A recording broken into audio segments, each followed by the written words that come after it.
Breaking news! Magla-lockdown ng Pilipinas dahil sa taas ng kaso ng COVID. Bakit COVID yun nasa balita? Eh di ba monkeypox na tayo ngayon? Anong monkeypox, Nay? Eh COVID pa lang tayo ngayon. Naku, Nay, sayo na lang tayo. Yung uso ngayon, eto. These hoes turn up, they know. When the picture man say pop. Nay, gusto niyo po? Oh, ano naman yan? Dalgona coffee. Yung uso ngayon. Dalgona coffee? Di ka pa rin naka-move on dyan? Anak, isda ka ba? Nay, ginagawa ko po yung workout ni Chloe Ting. Sama ka? Chloe Ting? Sino naman yon? Kapit ng tatay mo yun, oh. Oh, anong kailangan nyo? Eto po yung ayuda nyo. Thank you. Ang konti naman ang ayuda nyo. Wala bang sushi dito? A few moments later. Pabili po. Magkano po itong alcohol? 300 po, ma'am. Mahal. Etong isang box ng mas? 500 po. 500? Eh sa amin nga 50 lang yan eh. 2022 na, mahal pa rin ang mas. Baliw ata to, 2020 pa lang. Ano pinagsasabi mo? Hala, may COVID siya. Wala ko sakit. Wala ko sakit. Kunin nyo na yan. I-quarantine nyo na. Ang bobo nyo. Good morning, ma'am. Ba't ang laki ng tiyan mo, Samantha? Buntis po ako, ma'am. Hello, ma'am. Sko, ano nangyari sa mga estudyante ko? Lo, blessing kaya to, ma'am. Blessing? Nauna pa kayo sa akin, ha? Okay, nagets niyo ba? Ano yung maingay na yon? Ma'am, sorry po. Lumabas na kasi yung anak ko, eh. Tama na, baby. Ma'am, nawawala yung anak ko. Iniwan ko lang kanina dito, eh. Ilabas niyo na. Kit-kit mo? Hoy! Balik pa sa akin, anak ko! Anak mo pala to? O, salo? Yung bata! Be, may gatas ka pa dyan? Naubusan na ako eh. Ay, Be, bumili ka! Ano, pati gatas ng anak ko, ubusin mo din? Damot mo naman? Ang pangit naman ng anak mo. Aba, ano sabi mo? Che, TikTok muna ako. Uy, Be, puro ka TikTok dyan. Yung anak mo, lumabas na ng room. Baka malaglag yung sagdan. Halaan mo, para matuto siya. Hala, walang kwentang nanay to. Kyle, anak, uuwi yung mga kapatid mo. Talaga, Nay? Tagal kong hinintay ito. Grabe. Akala ko nakalimutan na nila tayo kasi successful na sila eh. Miss ko na sila. Tagal na din nung last na pumunta sila dito. O sige na, anak. Hintayin mo sila sa labas, ha? Maghahanda lang ako ng kakainin natin mamaya.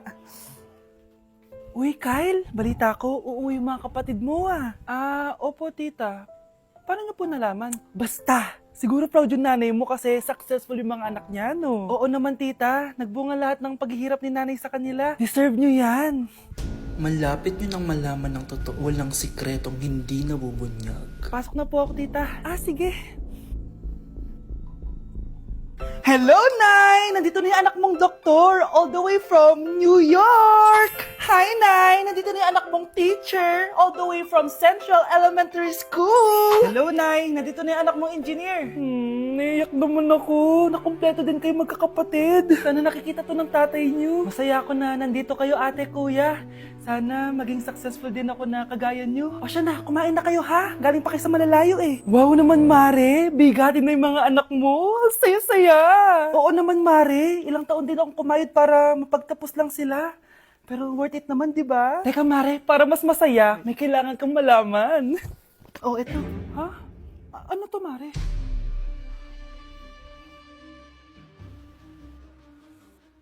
Nay, bakit po? Mga sinungaling kayo? Paano niyo nagawa sa akin to, ha?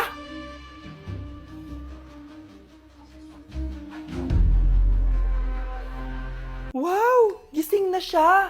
Ang pala mo nandito sa bahay. Nay, wag ganyan please. Alam mo, bilib din ako sa'yo eh. Wala na nga tayong makain, nagpabuntis ka pa. Buti pa yung anak ni Rosa, pag-aaral ay natupag. Nakakawalang gana! Yan, umalis ka! Diyan ka magaling! Kasalanan mo to! Sinira mo yung future ko! Ate, please, tigilan mo yan. Walang kasalanan yung bata. Hindi! Dahil dito, galit sa akin si nanay. Kaya dapat mawala na to! Ate, wag! Ate! Anak, kain ka na. Nay?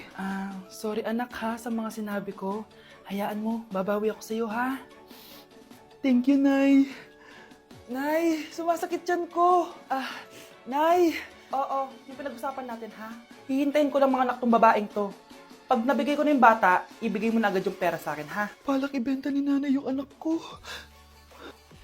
O anak, okay ka lang? Walang hiya ka, Nay! Ang sama mo! Akala ko, totoong nagbago ka na. Pera pa rin pala yung nasa utak mo. Abay, bakit? Wala ka na nga pakinabang dito. At least yung anak mo, mapapakinabangan ko. Wala ka naman papakain dyan eh. Napakasama mo! Lalayas na ako sa impyernong to! Sige, lumayas ka! Sino tinakot mo? Tignan natin kung saan ka pupulutin. Hello, Bes. Hello, Bes! Kilala mo ba si Edward? Oo, Bes. Siya yung ama ng dinadala ko. Mayaman pala sila, Bes. Gusto kanyang makita kasi gusto niyang panagutan yung baby mo. Talaga? Oo, Bes! Ito na yun, Bes. Bes, hindi mo na kailangan magtiis na nanay mo. Hindi pwedeng anak ko lang ang makikinabang sa yaman ng lalaking yun. Dapat ako din.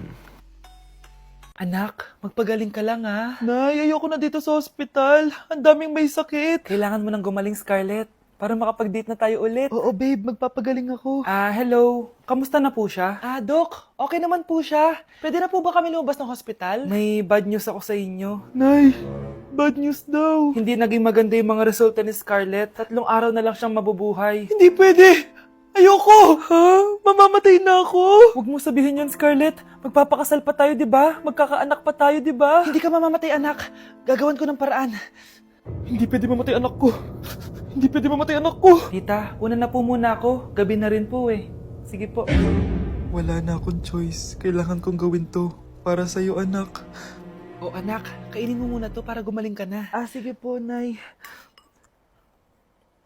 Sarap. Kain ka lang, anak, ha? Hello. Kamusta siya? Doc, parang lumakas ako ngayon. Talaga, anak? Malakas ka na? May good news ako sa inyo. Naging okay lahat ng results ni Scarlett. Grabe, parang himala. Pwede na kayong lumabas dito sa ospital. Makakalabas na tayo ng ospital, Nay! Oo, anak! Gagawin ko lahat para sa'yo, anak. Sa wakas, nakauwi na din tayo, Nay. Namiss ko tong bahay natin. At dahil dyan, pagluluto kita ng paborito mong ulam, anak, para di ka na magkasakit. Grabe, ang sarap naman neto, Nay. Parang kakaiba yung karne neto, pero ang sarap. Kain ka lang, ha? Teka, Nay, dumating po ba yung boyfriend ko? Nandito siya, anak. Totoo, Nay? Nasaan siya? Babe! Ayan siya. Kinakain mo.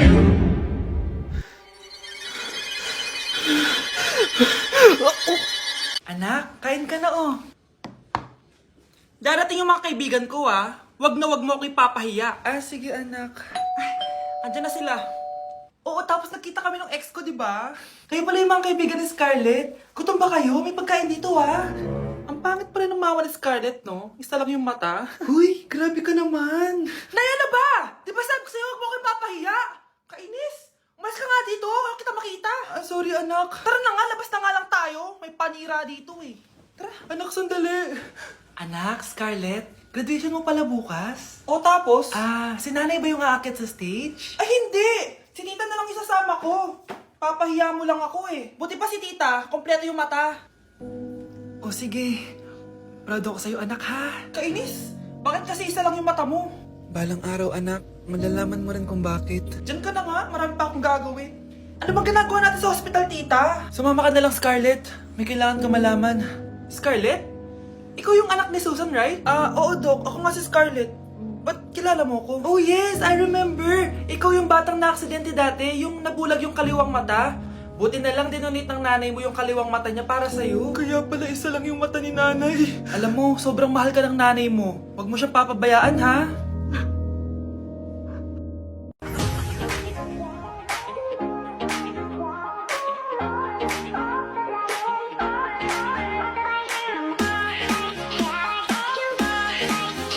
Nay, nasira po yung cellphone ko. Kailangan ko pa naman to para sa school. Anak, sorry, wala pang pera si nanay. Pero huwag ka mag-alala, anak. Kapag nagkapera si nanay, bibilang kita agad, ha? Sige po, Nay. Saan kaya ako hahanap ng perang pambili ng cellphone ni Kyle? Nay, kailangan ko po pala ng bagong sapatos. Gagamitin ko po kasi para sa PE. Sige anak, gagawin ko ng paraan ha. Tsaka po pala, Nay, kailangan ko po ng bagong laptop kasi magka-college na ako. Ako bahala anak. Nay? Nay? Nay? Bagong sapatos? Bagong cellphone? Laptop? Paano nabili lahat ni nanay ito? Nay! Kyle, yung nanay mo.